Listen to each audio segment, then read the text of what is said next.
So we are in Gallery 121, and what I thought we would do is we're going to look at a few pieces, and we're not going to spend very much time. We're just going to do it really quickly, but we're going to look at a painting and then try to come up with like a basic premise of a Christmas movie that could be inspired by this painting. So this first one is local. This is E.T. Hurley, or Edward Timothy Hurley, Garfield Park.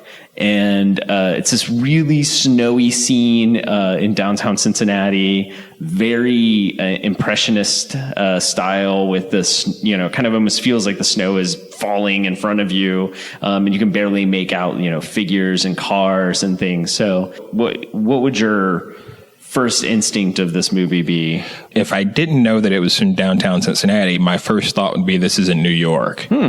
We have tons of stories in New York that take place with the whole notion of people meeting or rendezvous or things like that. But I want to move away from that and try to come up with like a Cincinnati version of this meeting. Well, and I was just going to, little background here. Some of the reasons you might not have recognized it right away is the park has changed quite a lot since 1917 when this was painted. One of the differences is the location of the sculptures. So William Henry Harrison, that's the horse one right here, and Garfield have swapped locations since their, original placement. So this is, if you imagine, would be like viewed from where the Garfield sculpture is now, which is closer to the public library. Right. Okay. Looking down. And another thing that's different is that church had a really, really tall spire that was like destroyed in a wind.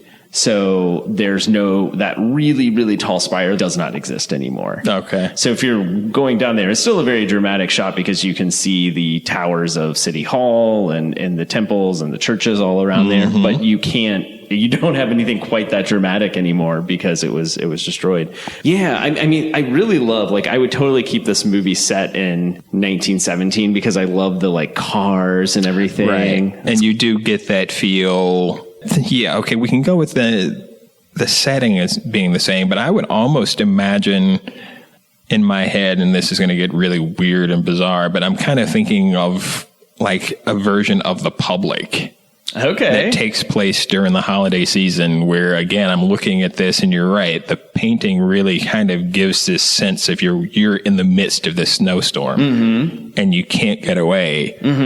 And maybe the few figures that we see are trying to find that place, that shelter. Yeah. And, maybe there's someone waiting for them in the shelter. And I was thinking about the same idea of being snowed in as a premise, and thinking about people who can't get to their real families on Christmas, who are trapped in an apartment building. And so maybe we could borrow a little Love Actually, where you have these different sort of stories happening in an apartment building. Again, I'm thinking very much about myself here because that's my association with this place, is living in an apartment near here. Right. But imagining these people who almost have to become this sort of found family for Christmas could be kind of interesting. That is exactly what the season does for us. Yeah. Okay. All right. So, okay, I'm with you on this. I like this idea, but I'm going to tell you now. You say we have two more of these. We have to do something a little more interesting with one of the other two. I think we will. All right. Well, maybe we got to play around with these somehow. Yeah. Maybe that one was very conventional. It was really boring. Yeah. Let's mix it up. What would you call that movie?